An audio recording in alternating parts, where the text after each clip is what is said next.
me. I'm a blessed man. I want to say that first of all. How can I come behind? I set the stage too high. Right? The stage too high. Also, I want to recognize a couple of more individuals. We got Frank here, also from the Eagles Dawkins security.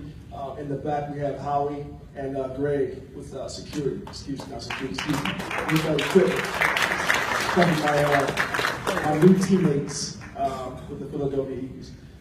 Wow. It's a blessing, first of all, to have the opportunity to come up. And when I start receiving awards like this, I can't help but think of my teammates.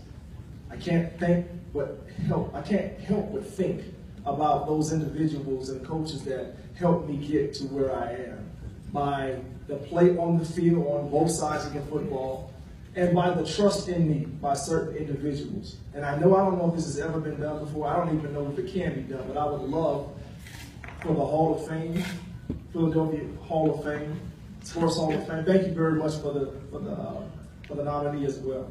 But I would love to see if you can put parentheses on the side of my name and put J next to it. And that's for Jim Johnson, the late great.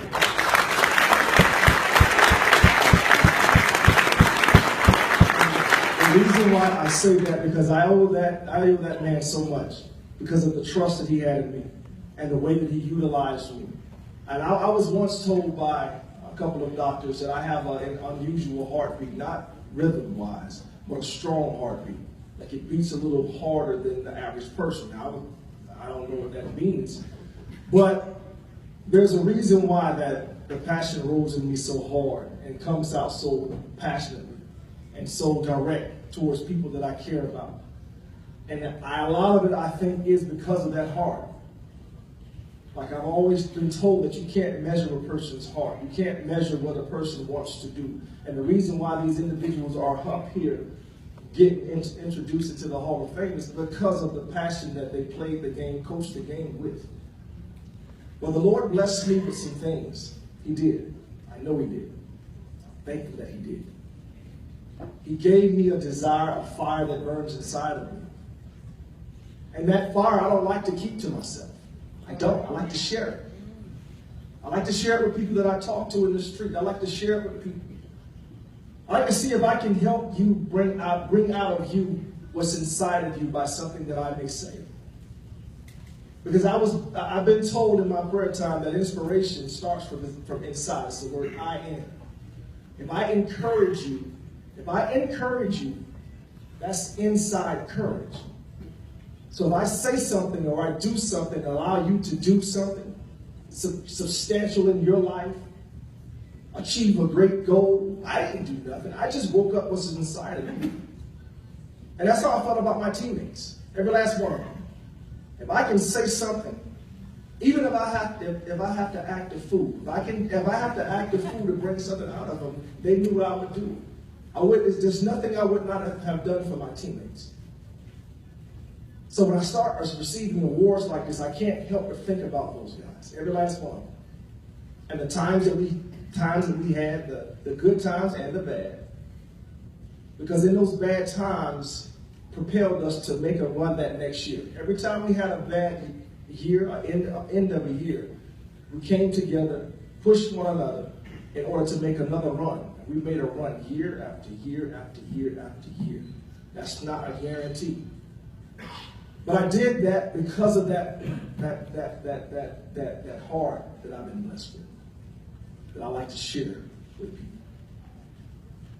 But it's a blessing. It's a humbling thing as well, because when I first heard that I was getting introduced into the Hall of Fame here in Philadelphia, I began to think about those individuals that have been in here. We mentioned Wilt already. And Moses Malone just passed. God rest his soul. Charles Barkley. Some of the individuals that I've watched growing up playing the game of basketball and other sports as well. And for the life of me, I can't remember a time that I ever said to myself when I was growing up, I want to be in somebody's Hall of Fame. I never said it.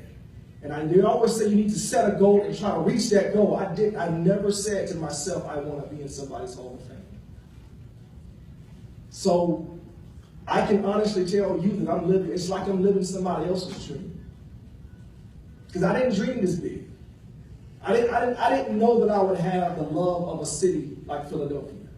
And that feeling would be mutual because I have the same affection for you guys. I didn't know that. But here I am, accepting an award, being introduced into another Hall of Fame, having an opportunity to be in an NFL Hall of Fame, Lord's willing. Never dreamed of doing that. So I'm enjoying the heck out of it. I am. But I would love to do that with each one of my teammates. But they can feel this as well. I would love to be able to write, matter of fact, I might do that. See if I can write them cats a letter. Each and every last one of them. Tell them how much I thank them. How much I care about them. Still, to this day. Think about this quite often when I look at old tapes or old highlights and stuff like that. Of the exact moment we were in at that time when I said that thing on that highlight or in that pump-up video. What that moment meant for us at that moment in our lives at that time. Because we carried one another, energy, passion. We helped one another out in tough times and good times. And we went out and played a brand of football that I'm very proud to say I'm a part of the Philadelphia Eagles. And now I'm blessed to be back working in the building that I love so much.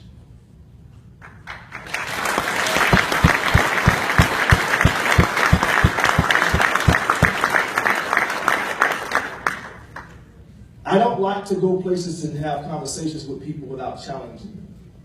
Because I love to be challenged. My whole life has been a challenge. Growing up in my neighborhood, I was always one of the smallest guys. So I always felt I had to do more than everybody around me. Because I was always little man, little rap. That's my older brother. I was always his little brother. So I always felt I had to do more. I had to go up above and beyond anybody else because they were all bigger than me. And I still do that to this day. But that was a challenge for me. But I want to challenge each and every one of you. Because here's what I understand. Because of it, and Charlie, you mentioned it. We have influences over people, whether you know it or not. There's always somebody watching us. Always somebody watching us. What am I teaching them? What am I showing them? My children. What do I show my children by the way that I handle stress in my life? My actions and my reactions. And it's not just my children. I know that there's so many young people that have watched me as I played this game. They watch me, they look at what I tweet.